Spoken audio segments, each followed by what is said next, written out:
Hey everyone, at the time of this video, Israel has been in the news a lot. And as a result of that, there's been a lot of discussion from a Christian evangelical standpoint as to whether Israel can rightly be referred to as the people of God. So there's a lot of discussion of that on social media and on YouTube. There's a lot of people saying yes. There's also a lot of people saying no because of the church and because what God is doing with the church, that we can't refer to Israel as a nation as the people of God anymore. And so I just wanted to offer my thoughts on this particular issue. In short, I will be answering yes to the question, is Israel as a nation still the people of God? And as we say that, though, there need to be some important clarifications so that there are no misunderstandings concerning what we mean by that. Now, when I've been listening to some people or watching some people who have been saying, no, we shouldn't be referring to Israel as a nation, as the people of God, I think oftentimes they're relying on some incomplete information. They may be referring to certain texts talking about Gentiles becoming the people of God and other things like that, and then make the conclusion that national Israel can't be the people of God. And so I wanted to present what I think is a more complete picture, looking at several texts, also paying attention to the significant section of Romans 9 to 11. So I am going to argue that I do think Israel is the people of God, but we also have to explain explicitly what we mean by that and also take into account the issue of the remnant of Israel and believing Gentiles and other factors.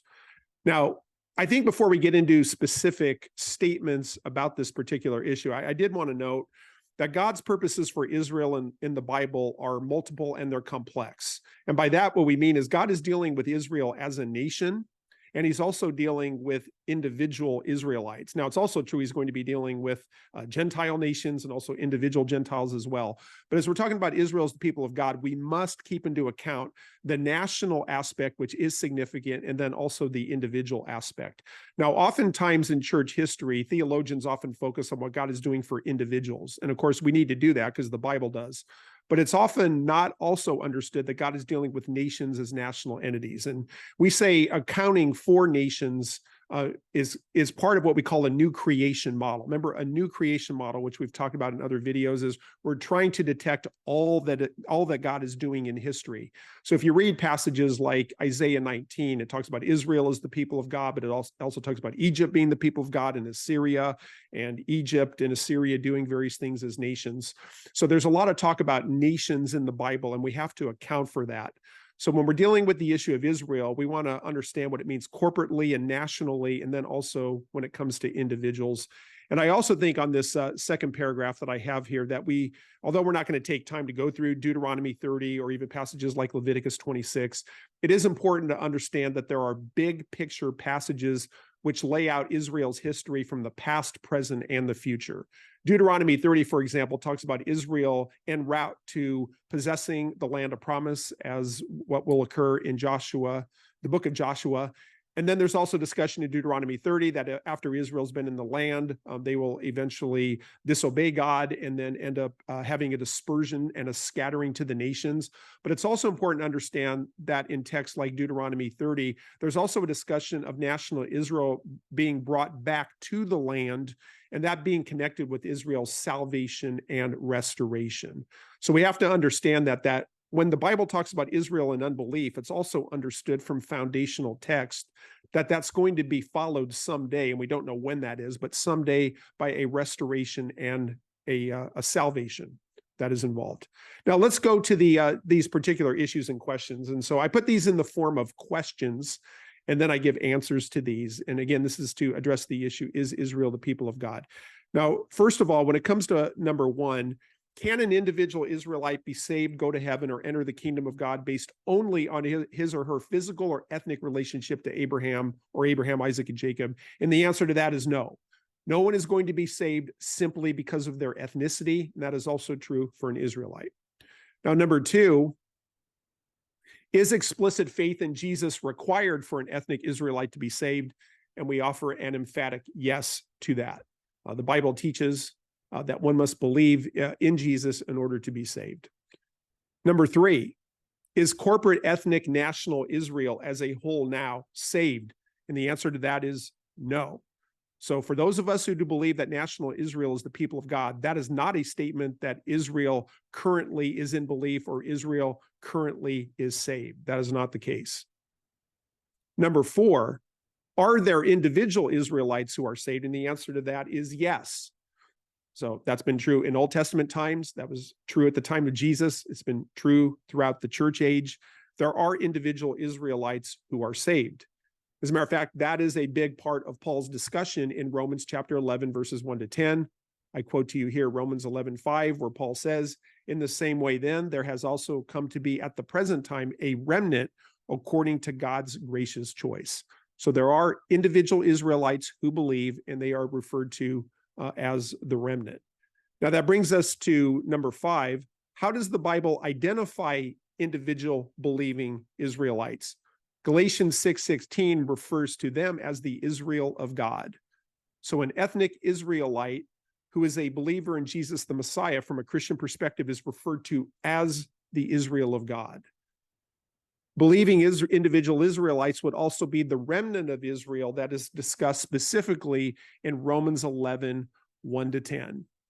And they would also be the Israel within Israel that Paul discusses in Romans 9:6, where he says they are not all Israel who are descended from Israel. Most theologians believe, the overwhelming majority, that in Romans 9:6, Paul is talking about ethnic Israelites who believe. Now, number 6, how do individual believing Israelites relate to Israel as a whole? And so we would believe that the remnant of Israel is still connected with Israel. So they are still part of Israel. Now, I also want to say, too, that believing Israelites in this age are part of the church. If you read Ephesians 2:11 through 3:6, Paul talks about believing Gentiles along with believing Israelites being fellow members of the body, fellow heirs. And he talks about how they're participating in the blessings that have come through Christ. So believing ethnic Israelites are part of the church, but they're still identified as the Israel of God. They're still identified as the remnant of Israel. And they are also one of the reasons why God has not rejected his people. In Romans 11, 1 to 2, Paul says, "I say then, God has not rejected his people, has he?" Now, when he makes that statement, he's dealing with Israel as a whole in unbelief. If you want proof for that, just read the first few verses of Romans 9, where Paul says he wishes he could be accursed for the sake, of his kinsmen and brethren who are Israelites. Now he says, God has not rejected his people, has he? So when it comes to Israel and unbelief, the question might be, has God rejected Israel? And he's saying God has not rejected his people, has he? May it never be. And then he appeals to the remnant of which he is one as to why not. For I too am an Israelite, a descendant of Abraham of the tribe of Benjamin. So Paul considered himself as an ethnic Israelite as part of the remnant. And that's also part of the reason God has not rejected Israel. Now, if you read Romans 11 as a whole, Paul's going to give basically a twofold argument why God has not rejected Israel. In Romans 11, the first 10 verses, he makes the appeal to the remnant of believing Israelites in this age. Not Israel as a whole, not all Israel, but individual Israelites who believe. They're part of the remnant, and he's a part of that as well. And then when you get to verses 11 through 27 of Romans 11, Paul starts talking about the coming salvation and fullness of all Israel as an entity. But it is important to understand that the remnant of believing ethnic Israelites is part of the reason why God has not rejected Israel. And then, as we mentioned, the believing remnant of Israel leads to the coming salvation of all Israel, which is discussed in Romans 11, 11 through 27. Now, that brings us to our 7th question and point. Is corporate Israel the chosen people of God? Now, this is where it gets a little bit more controversial, but is corporate Israel the chosen people of God? And the answer to that is yes. Passages like Deuteronomy 7, verse 6 states this: "For you are a holy people to the Lord your God. The Lord your God has chosen you to be a people for his own possession out of all the peoples who are on the face of the earth." Amos 3:2 says, "You only have I chosen or known among all the families of the earth." So there's a lot of statements in the Old Testament that Israel has been chosen. I think of Genesis chapter 12, verses 2 to 3, where God told Abraham, "I'm going to bless you, but I'm also going to make a great nation from you," which would be Israel. And then in you, Abraham and that nation, all the families, all the nations of the earth would be blessed. So God has chosen Israel. That choosing of Israel is going to be linked with service to the families of the earth and the nations. The most significant way that occurs is through being the seed line for the coming Messiah we know as Jesus of Nazareth. but it's also going to involve blessings, not only spiritually, but physically when all things are said and done. And of course, all of that will take place because of Christ. The world never gets blessed apart from Christ, but Christ comes from Israel. And as a result, the servant, according to Isaiah 49, not only save Israel, but also bless the families of the earth. But there's no doubt that there's a lot of passages that talk about Israel's election as a nation. Now, some people might say, well, that's the Old Testament. We get to the New Testament. Jesus is the ultimate Israelite, and there's a redefinition of the people of Israel. And we want to affirm Jesus as the ultimate Israelite. That is absolutely true. But according to Isaiah 49, Jesus as the ultimate Israelite means the salvation of Israel. That's what Isaiah 49, 3-6 is about, and also bringing blessings and light to the nations as a whole. So it's very important to understand that Jesus's role as the ultimate Israelite does not mean the non-significance of the nation Israel. It means the salvation of the nation Israel and blessings going to the Gentiles. But as we talk about this point 8 here, we do want to affirm that Israel's election by God is reaffirmed in the New Testament. So remember, the standpoint that we're arguing for is great continuity between Old Testament expectation and New Testament fulfillment. And in the case of Israel's election, it's reaffirmed in the New Testament explicitly. We're told here in Romans 11, 28-29, that from the standpoint of the gospel, they are enemies for your sake. But from the standpoint of God's choice, they are beloved for the sake of the fathers, for the gifts and the calling of God are irrevocable. So that's what we call an explicit reaffirmation of a truth revealed previously. That from the standpoint of God's choice, from his election, which goes to show you that God's choosing and electing purposes not only involve individuals, but they also involve the nation of Israel. And then also notice in verse 29 that the gifts and the calling of God are irrevocable. So that calling of God involves the calling of Israel for service and the national implications that are linked from that. So we know from Romans 11, 28-29, that God's election of Israel as a nation is an explicit doctrine, and it's reaffirming what was stated in the Old Testament.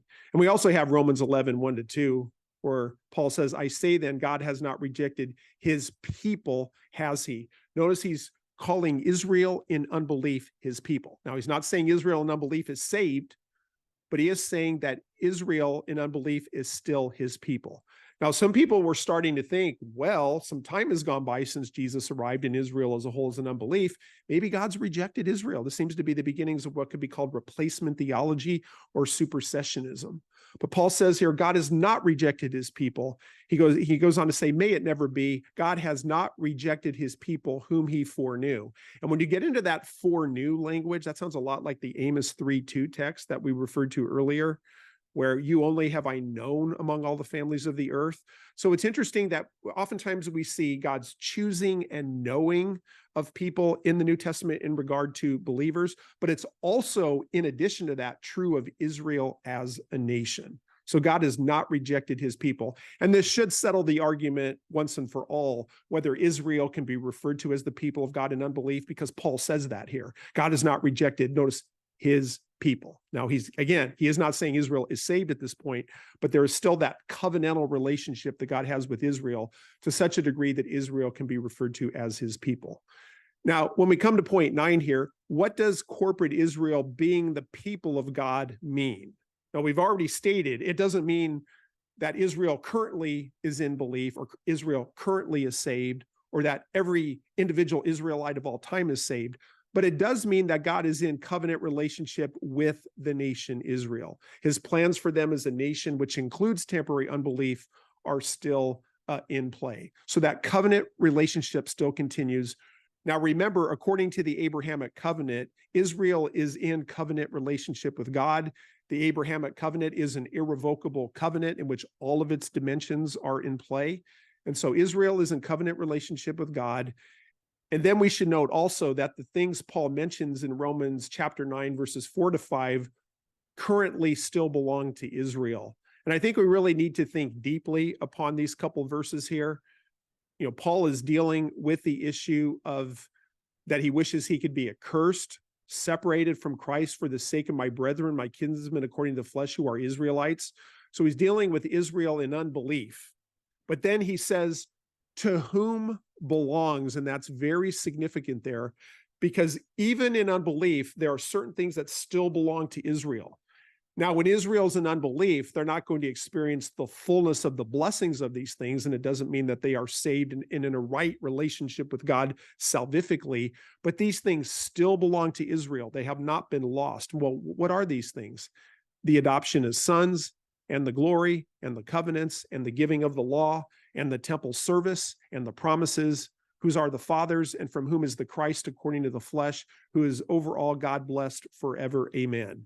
So that's a lot of things there. And I would actually say that these things are probably what Paul was referring to as the gifts in Romans 11:29. Remember, he said the gifts and the calling of God are irrevocable. Well, what are the gifts that have been given to Israel that still belong to Israel? Notice adoption as sons. Now, adoption and sons is often used of individual Christians in this church age. And those are true, obviously, for us. I mean, if you're a believer in Jesus, you've been adopted as a son. But that sort of language is also used of Israel as a nation. When it comes to the glory, that refers to the Shekinah glory. When it comes to the covenants, the great covenants of promise, the Abrahamic, the Davidic, the new, that those things still belong to Israel. Now, I should have mentioned here that we also had the giving of the law. And I didn't mention that in the list here, but that's something we should mention as well. That's not a statement that we're currently under the Mosaic law, but the giving of the law is something that was given to Israel. Notice also you have temple service, that belongs to Israel. The promises of the Old Testament, those belong to Israel. Those have not been forfeited or transferred in a way that leaves out Israel.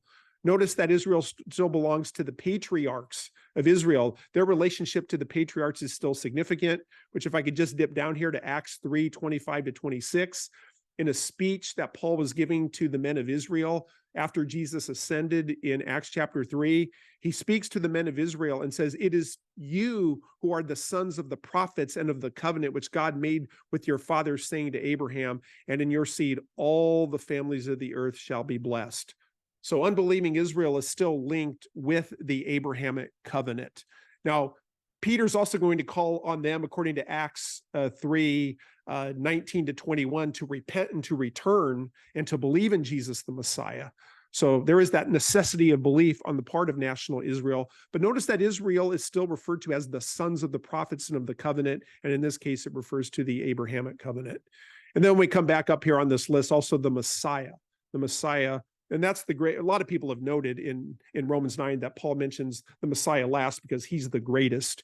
He's the one that makes it all happen. So the Messiah is the greatest and most important part of the promises that are given to Israel. But these other things are significant as well. And the reason why Israel will fully experience the adoption and the glory and the covenants and the temple service and the promises and all of those great things are because of belief in Jesus the Messiah.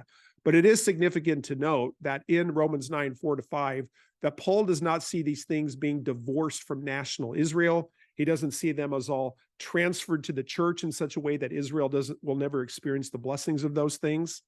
And then notice in point number 10 here, I should say, question number 10, how does God view unbelieving Israel, including the Israel of today? So that's a great question, right? I mean, Israel's in unbelief, and they were in unbelief in Paul's day as he addressed that. But what about even now? Well, I think the answer of Romans 11 still applies. And so when it comes to how God views unbelieving Israel, the answer is there's a dual status.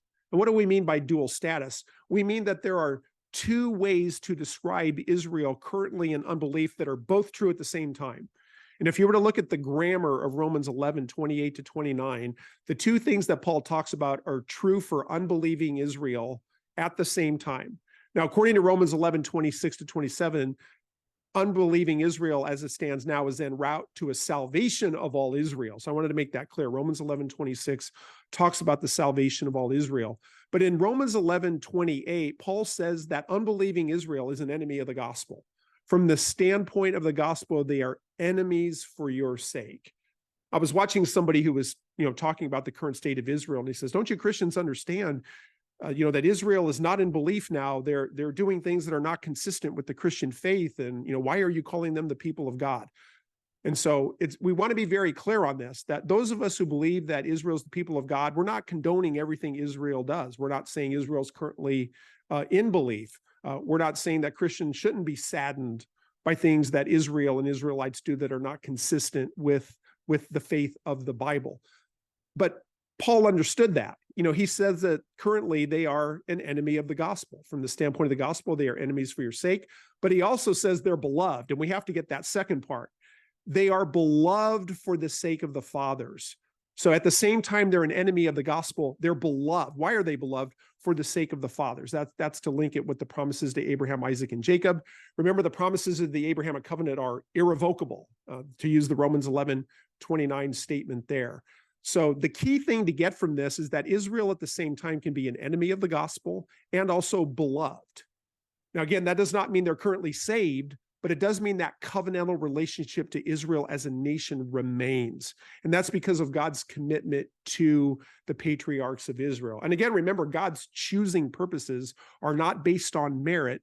They're based on God's sovereignty. They're based on his choosing purposes. And thus, Israel in unbelief can be both enemy of the gospel and beloved at the same time. And it's also true, according to Romans 11:1 and 2, that Israel is referred to as God's people. So remember, Paul stated, I say that God has not rejected his people. Has he? May it never be. And we mentioned this before, that Israel is referred to as the people of God in Romans 11:1. Notice also in Romans 11:2, God has not rejected his people whom he foreknew. Notice when you get into the foreknow language, again, that's a very intimate relationship there, God's relationship to Israel as a nation. So Israel in unbelief is referred to as the people of God. So again, we want to be clear by saying that. We're not saying Israel's saved. We're not saying everything with Israel is fine. We're not saying that Christians must agree with everything that Israel does. But the Bible calls Israel in unbelief the people of God. How else does Paul view unbelieving Israel? I think it's significant that he calls them my brethren. He calls them my brethren, my kinsmen according to the flesh. And then also in Romans 9:4b, he says, to whom belongs the adoption as sons. Now, the language of brethren and sons is often used of Christian believers, and rightfully so. But again, remember that God's purposes can include saved individuals and can also refer to God's covenantal relationship to Israel as a whole. Now, number 12, does God have a future for corporate national Israel that currently is in unbelief? And the answer to that is an overwhelming yes. Remember, that was depicted in the very foundational text of Deuteronomy chapter 30, verses 1 to 10. So if you go and look at that passage, God predicted Israel would go into the land in belief, but then there would be a time where they were in unbelief and would have experienced dispersion and scattering to the nations. But after that, at some point, there would be a circumcision of the heart, a salvation, and a restoration to the land with blessings. And that sort of thing is reaffirmed in Romans 11. And what do we have in Romans 11:25b through 26a? Paul says a partial hardening has happened to Israel until the fullness of the Gentiles has come in. And so all Israel will be saved. So as God's purposes for the Gentiles in this age unfold, and there ends up being a fullness of that, then there's going to come a salvation of all Israel. So all Israel will be saved. All Israel refers to the people and leaders as a whole at the point in time in which the event is being described in the Bible. So in connection and after the fullness of the Gentiles, there's a salvation of all Israel. In this age, according to Romans 11:1 to 10, there's a remnant of individual Israelites who believed. But then verses 11 through 27 talk about the salvation of all Israel. So Israel currently in unbelief is headed for a salvation and restoration. Now, I don't mention this here, but if you were to read the end of verse 26 with verse 27, Paul will actually quote Isaiah 59, verses 20 to 21, which talks about national Israel. If you read Isaiah 59, it talks about Israel's sin and then Israel's confession of sin. And then Isaiah 59, 20 to 21 talks about a redeemer coming to Israel, and then my spirit being upon Israel, and Israel actually joining the new covenant at that particular time. I think we also have to take into account Romans 11, verse 12 and verse 15. I think I just quote one verse here. I think it's verse 12 that I quote here. But do you know that the Bible predicts that the world will get better when Israel's fullness occurs? We're told that now if Israel's transgression is riches for the world and their failure is riches for the Gentiles, how much more will their fulfillment or literally fullness be? So we like to call this a "you ain't seen nothing yet" verse. Notice that Israel's current transgression, their unbelief, which would include rejection of Jesus as Messiah, its riches for the world, and Israel's riches for the Gentiles. So if you're a Gentile believer in this age, you have lots of blessings because of Jesus the Messiah. There's a lot of blessings in the church age that we live in. So there's been a lot of great things, a lot of spiritual blessings. But notice what's coming. How much more will Israel's fullness or fulfillment be? In other words, when Israel is saved, according to Romans 11:26, things get even better for the world. That's where you have the blessings of the kingdom of God in all their dimensions. Israel, geopolitical nations, of course, the individuals that are a part of that, spiritual blessings, physical blessings. I want to be clear here, we have great spiritual blessings of the covenants of promise in this age, but things are going to be even better. How much more will their fulfillment be? So Israel's coming salvation will lead to even a better stage for the world and for world history. Now, when we come to number 13, can the church view Israel as God's people? And the answer to that is yes. And the reason for that is because the Bible says so. So if somebody today is saying, yeah, I believe Israel is the people of God, they're not just making that up. That is something that the Old Testament and the New Testament says. That is something that Paul explicitly reaffirms in Romans chapter 11. So it is okay to say that. Now, again, it is not a statement that Israel is currently saved as a nation. It's not a statement that you don't have to believe in Jesus to be saved. But Israel is chosen by God, and there's implications for that. And then number 14, what believing that Israel is God's people does not mean. It does not mean that an Israelite can be saved apart from Jesus. It does not mean that Israel doesn't need the gospel. It doesn't mean that Israel never does anything wrong. It doesn't mean that Christians always have to say that everything Israel does is great. It's not saying that. Nor is this, and then also, it's not saying that Gentiles who believe are not God's people, because they are. Romans 9:24-26 indicates that Gentiles are God's people. By the way, it was predicted in the Old Testament that in addition to believing Israel, that Gentiles would also become the people of God. Did you know in the latter verses of Isaiah 19, we're told in addition to Israel being the people of God, that Egypt will also be the people of God and Assyria will be the people of God. So you're going to actually have nations who become the people of God. One of the important things to understand is that the New Testament does not teach that the concept of Israel expands to include believing Gentiles, but it does teach that the concept of the people of God will expand from Israel to also include believing Gentiles in nations. So Israel doesn't expand to include everybody who believes, but the concept of the people of God will expand to include believing Gentiles and believing nations. So in the end, the concept of the people of God ends up being very inclusive and very broad. But as that occurs, Israel is still referred to as the people of God, and they still have a specific identity as Israel. Just to come back to the original title of this, Israel and the people of God, and addressing the issue, is Israel the people of God? Again, the answer to that is yes, but we also have to take into account all the factors that we've looked at, and we have to look at a lot of data. Be aware of anybody who just appeals to one or two verses as they're trying to explain this issue. We need to deal seriously with the Old Testament text. We need to deal seriously with Romans 9-11. We need to deal with what's going on in Acts 3 and other texts. But when you put that all together, I think what has been presented here is an accurate depiction when it comes to the issue of Israel and the people of God.